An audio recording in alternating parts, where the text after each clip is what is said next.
Alright, here we are guys, Hanging Rock State Park, North Carolina. I'm gonna do a quick overview of my stay here. What's up guys, it's Chad here with Greviewz. I've got a 5-part video here of Hanging Rock State Park. I broke the total experience down into 5 different categories. Alright, the first category is going to be the campsite itself. Here we go.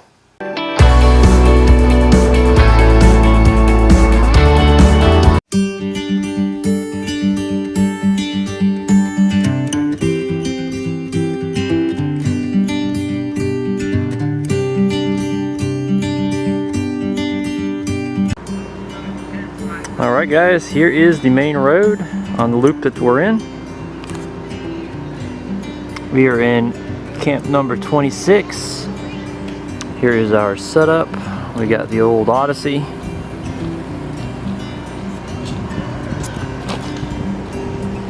Alright, to the left here we got the picnic table that came in the site. We have it all set up with our Quest canopy with bug net.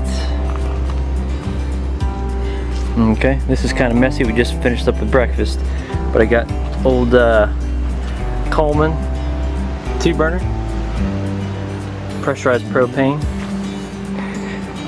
Alright, over here we got the girls' chairs. There's the girls. Alright, in the back of the Odyssey we have our cooler and main food and everything so the animals don't get into it. We'll leave that locked up overnight. We have old Beamer, not too happy about this because we're having to tie him up. Used to having free reign at home. Here we have our core equipment, 11-person cabin tent. Alright, as you guys can see, the screen room here is big enough for 2 adult chairs, and we even have a children's picnic table in there with all their games and stuff on it. The only thing we ran into, this tent is really big guys. As you can see, it's staked down in the very front here. Okay, obviously everything on the sides is just fine, but the tent is too big for the actual slab, so we have to stake it back here. So it's not a big deal, but just keep that in mind when you're getting a tent this large, if it fits on the space or not. The next category is probably the most important to you ladies out there. I know my wife likes to go to a campground that has a bathhouse, so here it is.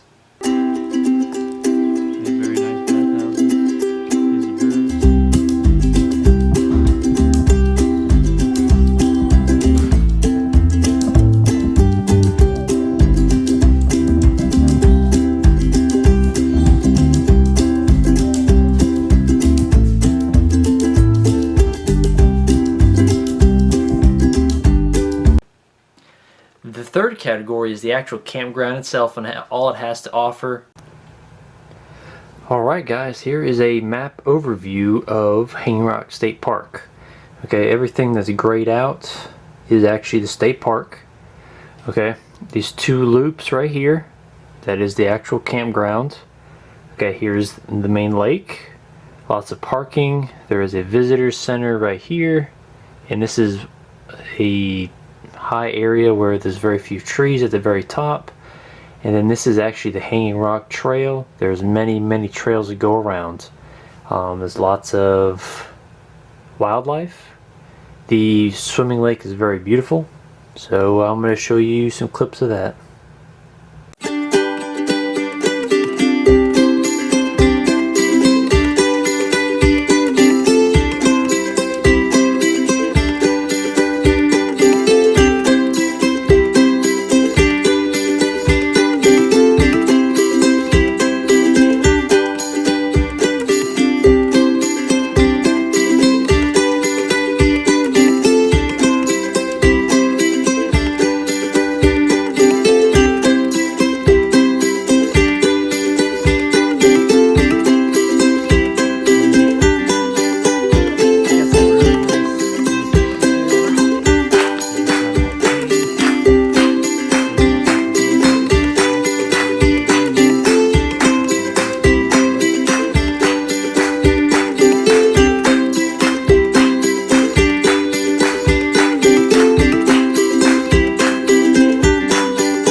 One of the nights we were there was actually a group of astronomers in the visitor center parking lot. They were letting people look through their telescopes at Saturn.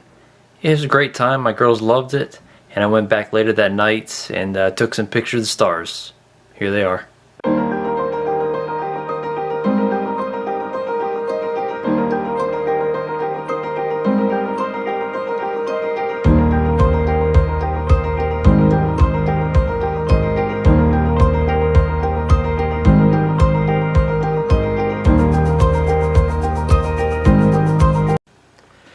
The fourth category is local attractions, other things to do other than just staying at the campground.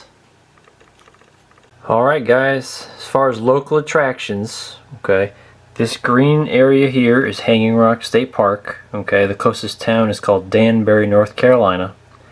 Alright, the local attractions, it's not really by a whole lot, but we decided to go over and visit Pilot Mountain, which is another state park that has a lot of great stuff to do, picnicking and mountain climbing and things. I'll show a picture of what that looks like just in case you guys don't know what Pilot Mountain is.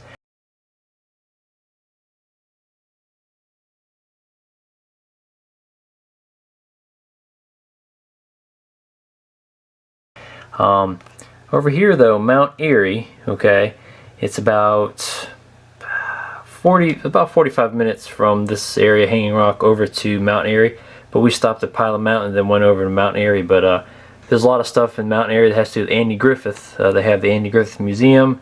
The kids would like that. There's a lot of other little cool shops and things in Mount Erie.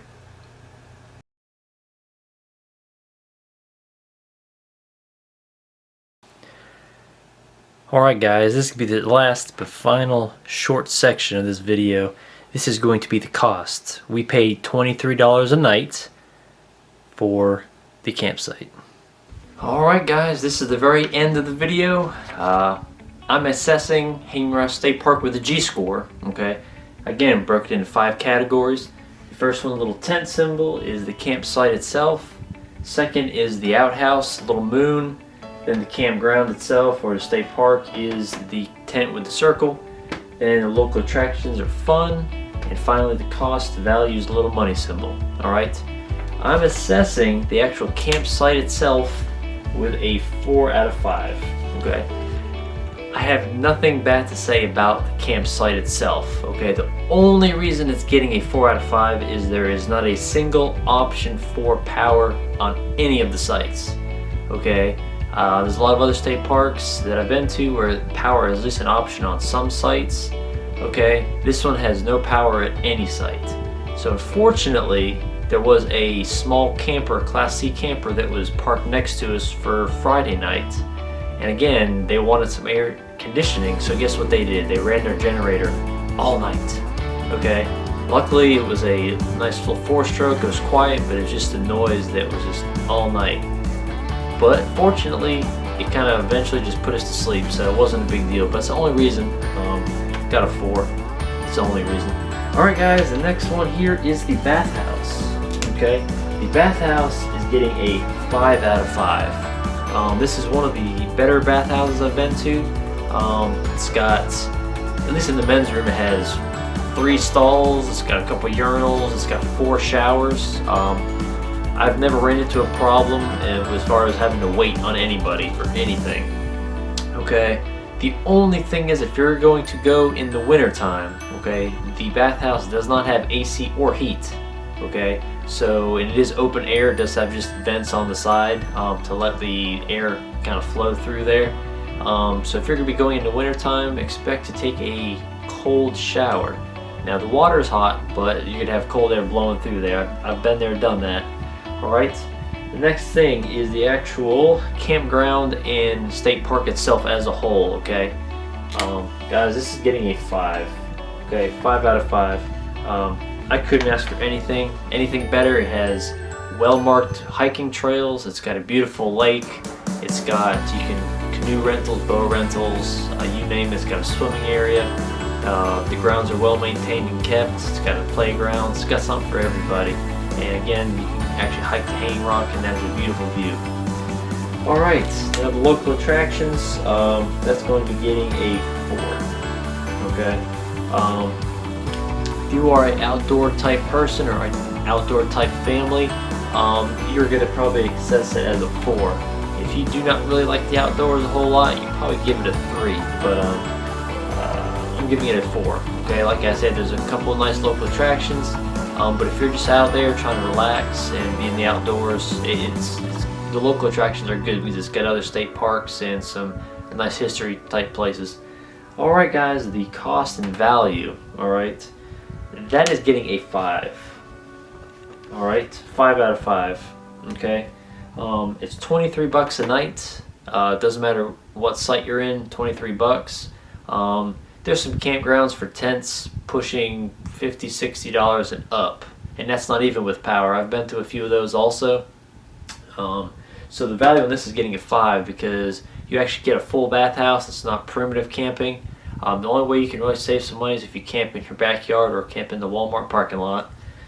Alright guys, if you add all that up, I believe that's going to be a 23 out of 25. Alright guys, Greviewz is giving Hanging Rock State Park 2 thumbs up. If you have any other questions or anything, leave us a comment. As always, please like and subscribe to the channel. It helps us out greatly. Alright guys, I'll have some more clips and pictures after this. Alright guys, have a great summer.